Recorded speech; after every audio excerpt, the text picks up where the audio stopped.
Welcome,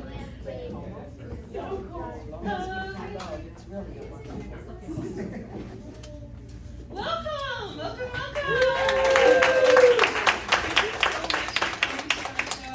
Thank you so much for supporting us. It's all our friends, and we're so grateful for you. We just want to talk a little bit about what we're going to do here as a collective. This is our first inaugural event, and we're so grateful that we have you here to support us. We also really want to thank Musica for hosting us today. Musica is a nonprofit organization that a few of us worked for. It's the walls you see here, and they bring music to so many people in the community, a lot of underprivileged, and I know you guys are all part of this family, so you all know this too anyways. So if you feel so inclined, a lot of you already have, there's a link for the donation.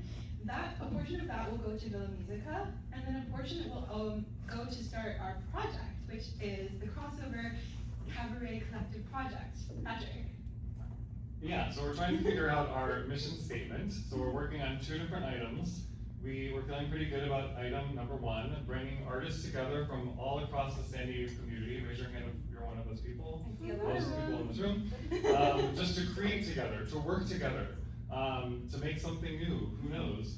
We're thinking about like opera singers, musical theater actors, dancers, painters, jazz musicians, or anything else you can think of. We're still working on item 2, which is establishing our purpose as a collective. So that's what has inspired our very first crossover cabaret. Purpose! So welcome to our show. For tonight's cabaret, we would love for you to join us on our journey. We're going to be telling stories and song, defining who we are, and trying to figure out what our purpose is. So let's welcome our fabulous pianist, Rachelle.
I do remember that I was given a very specific job, and I was teamed up with another waiter who lived in New York City, and his name was Patrick. He was really cute. We had a blast. We laughed. We connected. We snuck out into the woods for a little while. So we had a really good time. It was kind of romantic, like meant to be. So whenever the event ended, he went back to New York and I went back to Philadelphia. A few days later, he asked me if I would meet him in New York. Of course, I said, sure. So I drove to New York City. We agreed to meet on 50th between 8th and 9th. I was so excited. I got there. I waited for him for about an hour. And then about 2 hours. And then about 3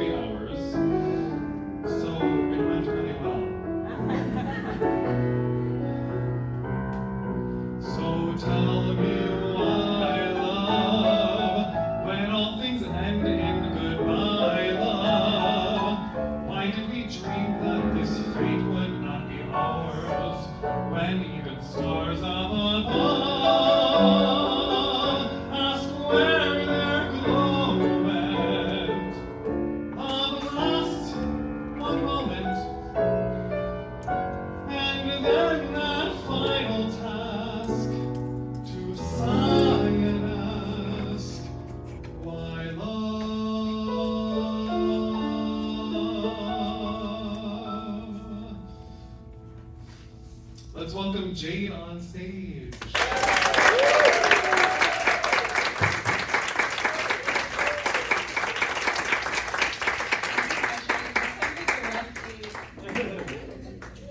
So in my early 20s, I was a bit of a party girl. I was always down to do something fun. I always had a big group of friends, and everything was fun and daisies, and then all of a sudden I started feeling really sick. And I was not really sure what was going on with me. I was tired all the time, and I got diagnosed with Crohn's disease, which, if you don't know, it's sometimes referred to as the toilet disease, but it's so much more than that. It's an autoimmune disease that affects your whole life. And I was thinking, who even am I with this disease?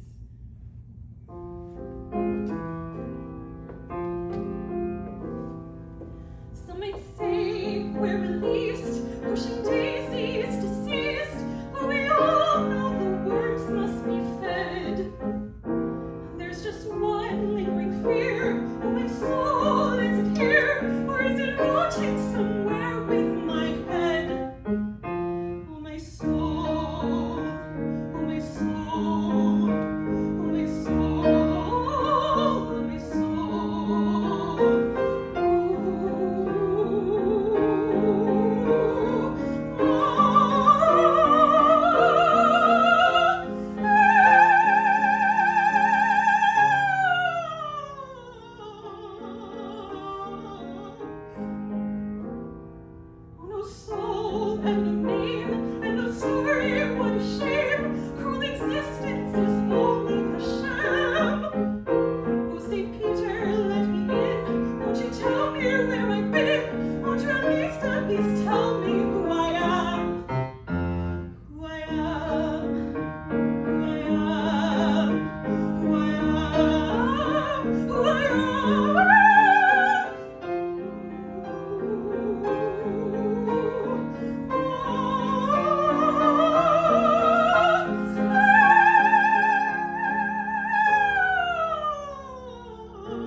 we're going to be singing something very different now.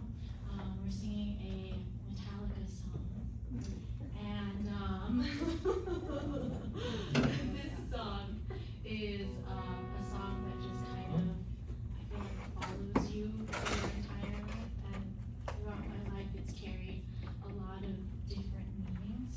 And so before, when I was little, or when I was younger, I used to think that this song was like really sad and like maybe a little bit pathetic. I don't know. And now as an adult, I find a lot of new meaning with this one. Like, never care for what they do, never care for what they know. I was like, oh, they just should probably be alone forever and stay away from the world and not talk to anyone, and maybe that makes everything better, I don't know. But I found that like that's really not true, and it's more of just this unwavering sense of self, and maybe you don't really care what they do because you're following your own path. And so that is where we're at now, and now we're gonna sing this song for you.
piece I will be performing you is entitled Night and Dreams, Nacht und Träume.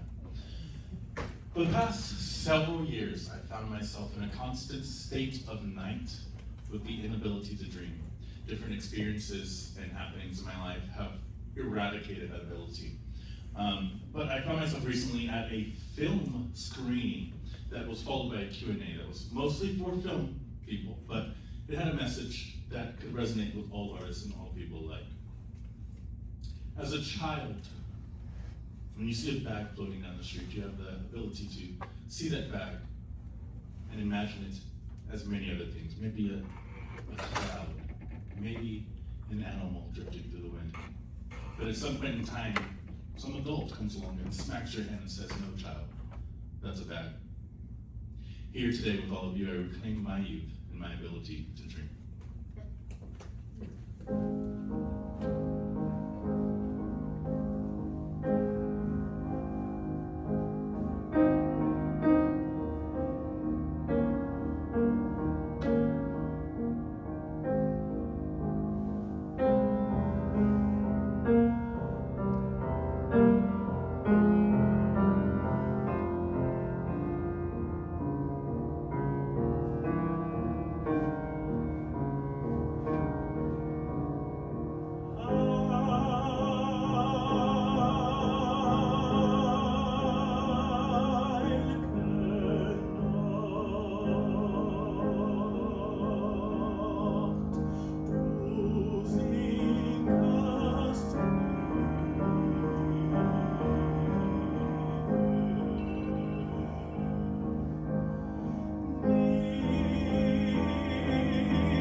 marvelous and amazing Miss Michelle Gallardo-Arias. Hello,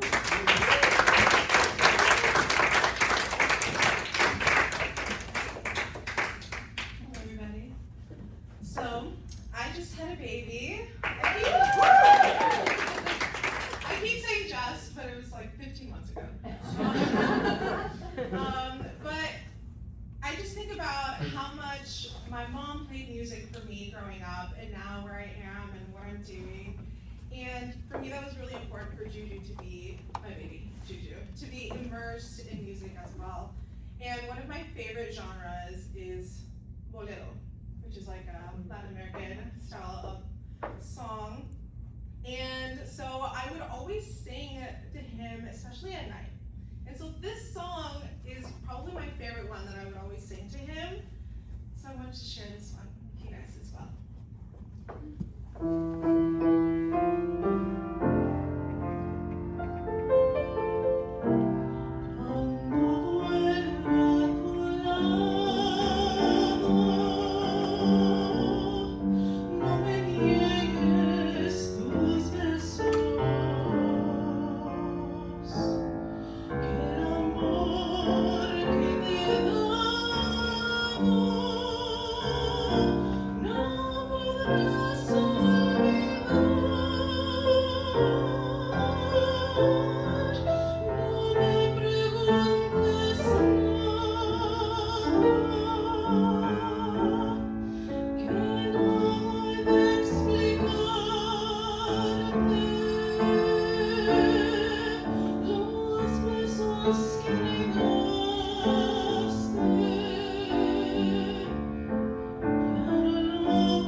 evening.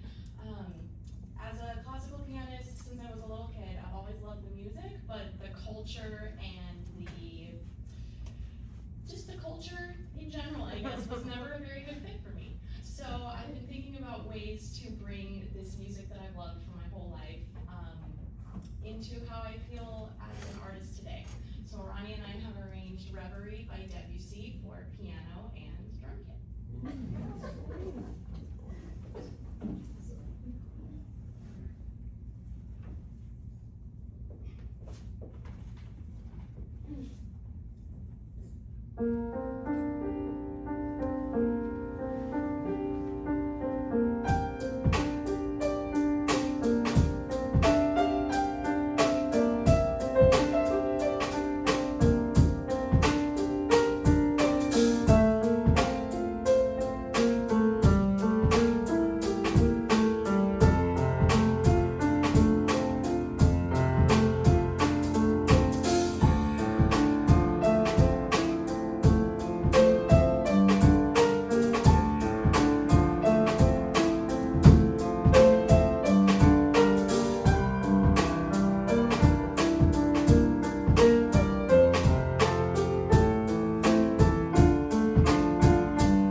An ill-fated storm arises. The sky darkens. The sea rages. And every wave threatens destruction. Almost 2 years ago, I had a stroke. I'm very lucky. I'm alive. I have 0 physical restrictions. But my biggest struggle has been communication. Right after my stroke, I couldn't speak. I got a little bit better, but I really struggled to read and write, and I still struggle. So for most of my life, I've been a singer and a teacher, and one of the most important things about my career has been communication. Some days it is great, no problems, and some days it is frickin' horrible. So basically, I'm feeling like I am living in the middle of an ill-fated storm.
to comfort me with when I was so young. I was 5 years old, and they said, you know what, you're gonna take the bus to school, 5 years old, and I want you to sit next to the bus driver, and I want you to hum, because that always makes you feel better. And so that's what I did. I got on the bus, I sat next to the bus driver every single day, and I would hum any song that could come to my head, or just music that I could think of, or what a little 5-year-old would sing.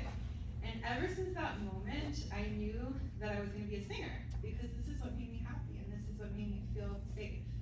And so I don't know if that makes me delusional, but I followed that dream until now. And so I don't really want real, I want magic.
show, which is purpose, right?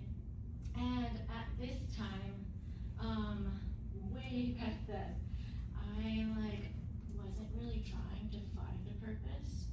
I didn't think there was really any point because I was just planning on ending everything.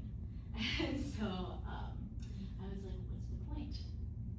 And this song, as well as the last song, really helped me get through all of that to find the resolve and be the person that I am now. And so we're gonna sing that for you with a lot of reflection and completely different meaning.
I grew up as a foster child, wandering around, making my way through life.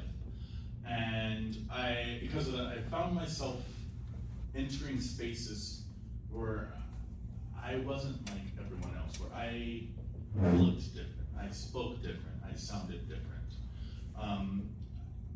Throughout my life, I've learned to control my tongue. Not necessarily my face, but definitely my tongue.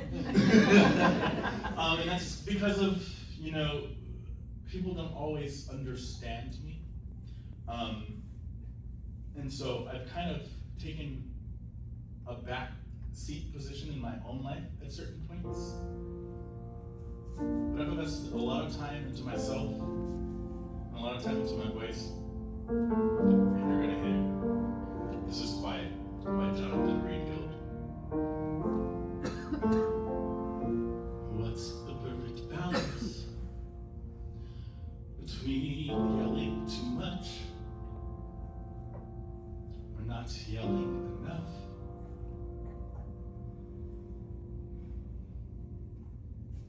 So that people don't walk over you. Is it a crime just to want to be nice? To avoid confrontation and show everyone a little respect? Time after time, I find that I'm struggling to tell you what's burning inside. A glimmer of hope that you'll finally see. Yet I remain quiet.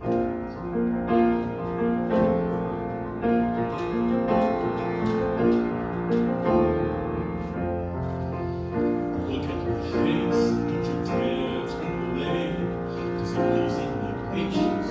Show me now you're the man that I wanna be with for the rest of my life. I have so much love to give you. If you open up your eyes and you'll see, time after time, I find that I'm struggling to tell you what's burning inside. A glimmer of hope that you'll finally see. Yet I remain quiet. But I can't remain quiet anymore. No, I was not built to idly stand here, letting you make my decisions based upon your point of view. You never allow me my own freedom. Well, hear me now.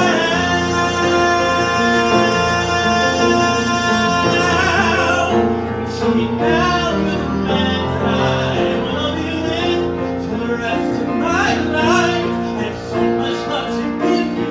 Just open up your eyes and you'll see. Time after time, I find that I'm struggling to tell you what's burning inside. A glimmer of hope that you'll finally see.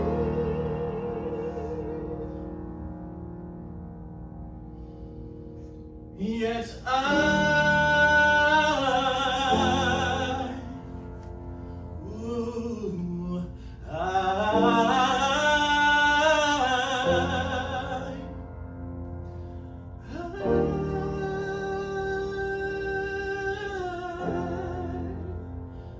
can't remain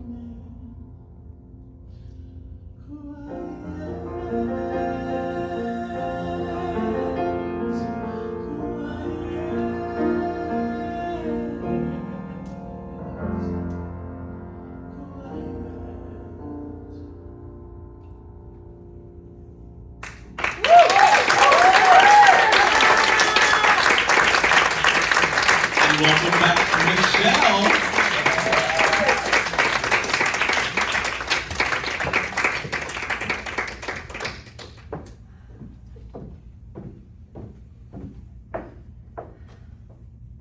In this next song, Leah sings about lamenting how the year in vain chases the next, which is something I've recently, after becoming a mom, kind of started to really resonate with. So much changes my identity as a woman, as an artist, as a creative person, and so I just spend a lot of my time wondering, like, what was all of this for? What is the purpose? What grander idea do we have coming up after this, right? So, yeah.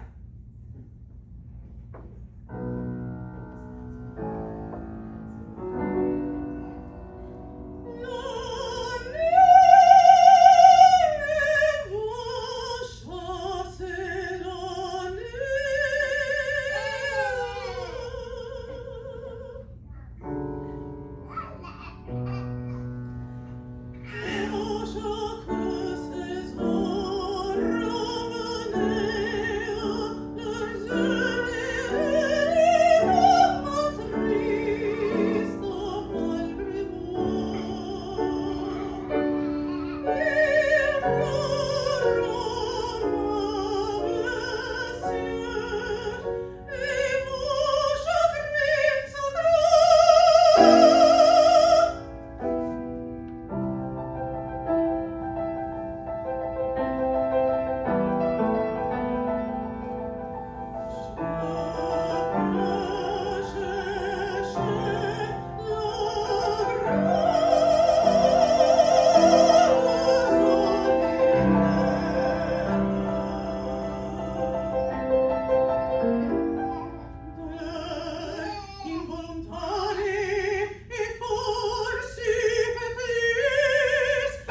Thank